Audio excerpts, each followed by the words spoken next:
Ustaz. Waalaikumsalam warahmatullahi wabarakatuh. Maaf Ustaz, izin bertanya, saya langsung ke pertanyaannya. Saya sering melakukan hal yang tidak semestinya.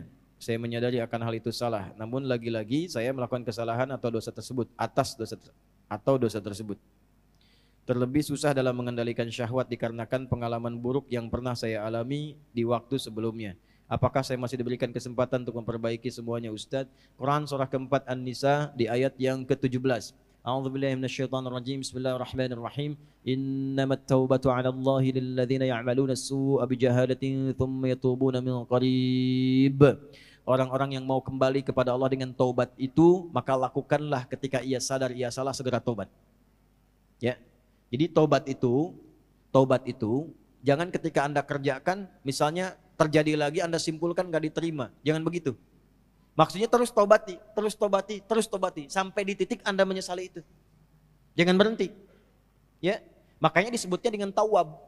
Allahnya menerima tawab, hambanya menghadap tawab. Jamaknya tawabin. Nah, orang yang terus begitu dicintai oleh Allah. Dalilnya mana? Quran surah kedua Al-Baqarah di ayat ke-222. 222. Kan?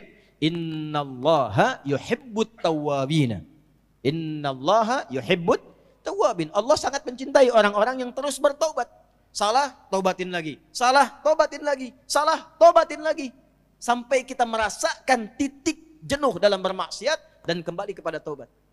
Nah, bagaimana mendorong supaya kuat pengaruh taubatnya? Satu, kata para ulama mengatakan, ketika Anda terdorong berbuat maksiat karena dorongan syahwat itu, bayangkan saat itu diwafatkan oleh Allah. Itu cara menghentikannya. Ya. Ada dorongan syahwat nih.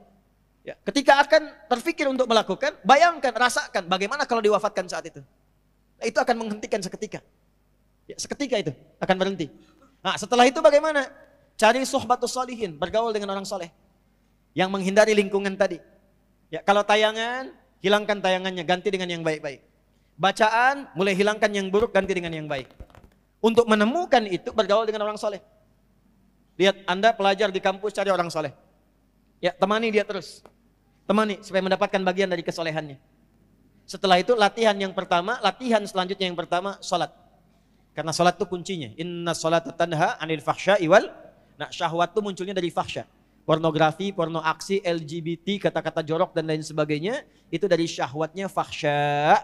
Pencegah utamanya adalah salat. Maka dalam sujud mohonkan khusus kepada Allah supaya bisa dibimbing, diberikan kekuatan oleh Allah untuk mengendalikan syahwatnya. Satu, taubat jangan berhenti, optimis terus. Yang kedua, rasakan kalau akan terfikir berbuat maksiat akan diwafatkan. Yang ketiga, cari teman yang soleh. Yang keempat, salat optimalkan. Yang kelima, latihan puasa. Gitu ya. Sebab puasa itu paling efektif untuk bisa mencegah maksiat. Ya, Anda kalau syahwat sedang muncul, sedang puasa, nggak akan dilakukan. Berat untuk melakukan itu. Minimal pertama takut batal puasanya. Takut batal, kesananya lagi itu akan terbiasa. Ya, akan terbiasa. Ya, yang biasa buka juga kalau puasa kan memang setengah-setengah dulu. Ya, kan dulu pernah saya waktu di Kalimantan ada cerita dari Sumedang. Preman tobat, pensiun. Kemudian dia puasa. Ya, begitu dia lewat, lihat rumah makan tuh. Rumah makan kok buka. Wah, jiwanya muncul lagi, datang ke situ gebrak. Pak, apa enggak tahu ini waktunya puasa? Jangan begini dong, tutup katanya. Tutup. Jangan kelihatan orang, tutup. Begitu ditutup, udah selesai, es teh manis satu, Pak. Rupanya dia cuma sanggup sampai siang. Tapi alhamdulillah kan sudah mulai kan. Besoknya tambah lagi. Makanya sebelum nanti masuk Ramadan, nanti kita belajar. Ya, di awal bulan ya di Tanah Kusir. Kita akan belajar salah satunya adalah latihan puasa sunnah. Itulah sebabnya nanti kenapa Sya'ban Nabi banyak puasa sunnah.